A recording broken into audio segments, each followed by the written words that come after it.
Hello, welcome to the continuation of the exploration of the Batman movies of the 1990s. Since Batman Returns was so sexy, gruesome, and scary, parents naturally complained. The movie, even though it was made for a more adult audience, was still heavily marketed towards children, and parents did not like this. This can be seen in the backlash that McDonald's saw when they released Happy Meals to coincide with the film.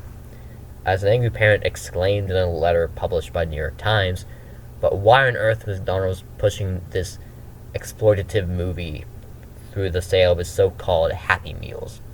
Has McDonald's no conscience?" So Warner Brothers wanted to change things up for the next film. Burton left the director chair, becoming a producer, letting Joe Schumacher take his place. It wanted seen Joe Schumacher's previous films, like 1987's The Lost Boys, they might have guessed his style for the Bat might match more closely to that of previous two films. But one would be quite mistaken. Instead of turning to the character's noir roots, Schumacher focused on the more zany Silver Age and the 1966 TV show for inspiration. Batman Forever increased the camp from the last film, while removing many of the darker, more horror-based elements. As a reminder, camp, as Susan Sontag defined it, is a celebration of the artifice and the disregard for the natural. It is silly, but takes itself seriously, attempting to avoid any quote-unquote winking at the audience. The film does it stylistically by embracing the comic book aesthetic and iconography. Batman feels the most heroic in this film simply by his more exaggerated movement and poses. Batman grapples across buildings. He stays in this perfect kicking pose, while his cape blows majestically in the wind. It also helps that his suit now is more modeled after the human body, looking more like Greek sculpture than body armor. For this more dramatized way that Batman is presented, Bruce Wayne has to be more subdued. Val Kilmer, the new actor for the Cape Crusader, voice barely leaves a steady monotone, and his actions are more stiff. The only sign of emotion is in his eyes and a slight smile. He still isn't in on the joke of camp. This contrast will help continue the exploration of the dual identity that was introduced in Batman Returns. The film about whether he should choose to live as Bruce Wayne or as Batman. His love interest is a therapist who begins the film so obsessed with the psychosis of the Dark Knight it becomes blatant fetishization and accidentally in analyzing Bruce during their dates, getting him to start to unpack his trauma. He takes in a young man as Bruce Wayne who becomes obsessed with the idea of becoming Batman's partner, Robin, and both of the villains present these dual parts of themselves, one being Two-Face, someone who literally is struggling from dissociative identity disorder, and the other who is trying to craft a persona that looks scarily like Wayne to hide his craziness, and their inability to rectify this disparity leads to their downfall. To bring it back to masculinity, the dual identity can easily be seen as a queer allegory. The idea that queer people need to hide who they are to be able to exist in the quote-unquote normal world.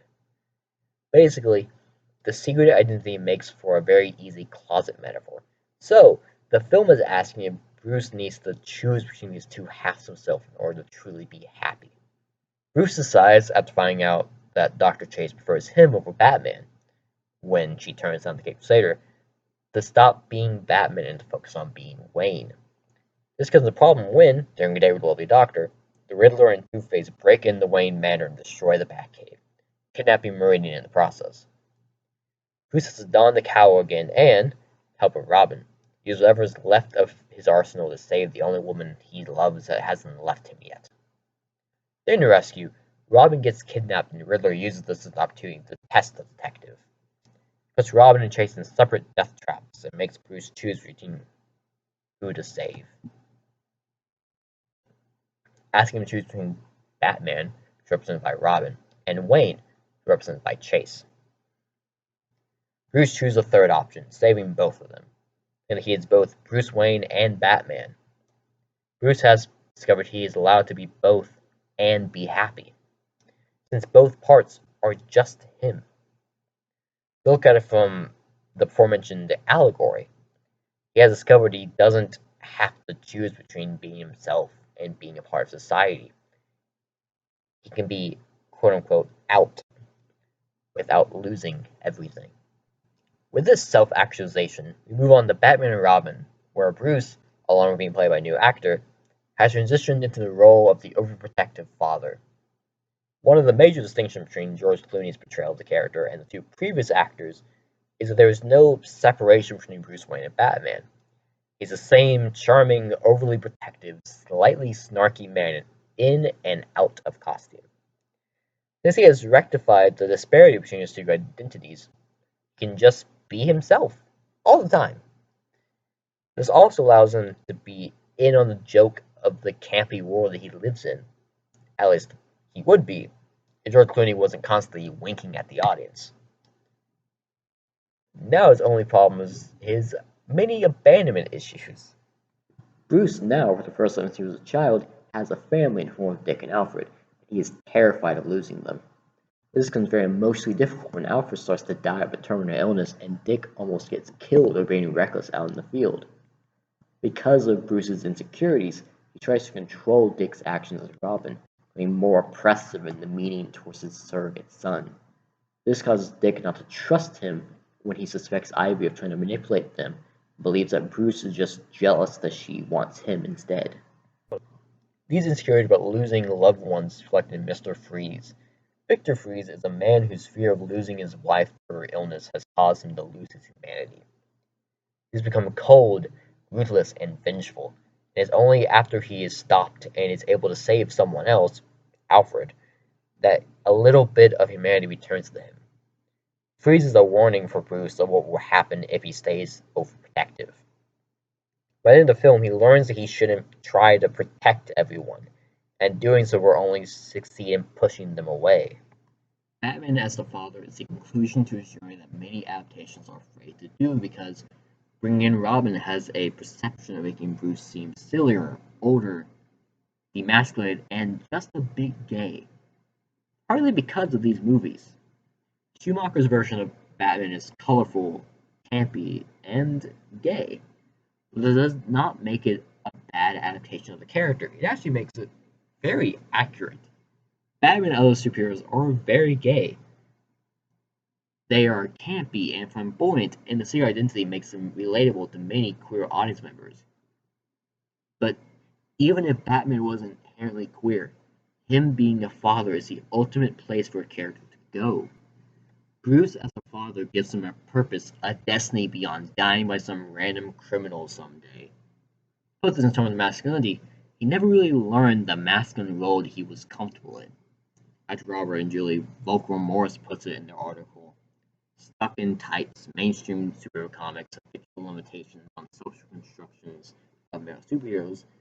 Gender, in a case such as these, is a practice of improvisation within a sense of constraint. That is, negotiation always within a social context and never outside the particular framework of gender ideology. Batman's search takes the form of abstractions and primarily focuses on the lost father through replacement in the form of Alfred and the butler. And Batman's own nurturing of the Robin characters as wards and surrogate sons and daughters.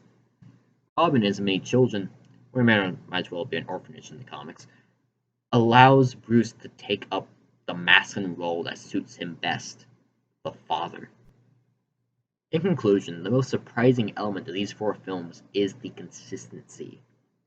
Even though there's a big stylistic distinction between the two directors' takes, it has a somewhat consistent character development.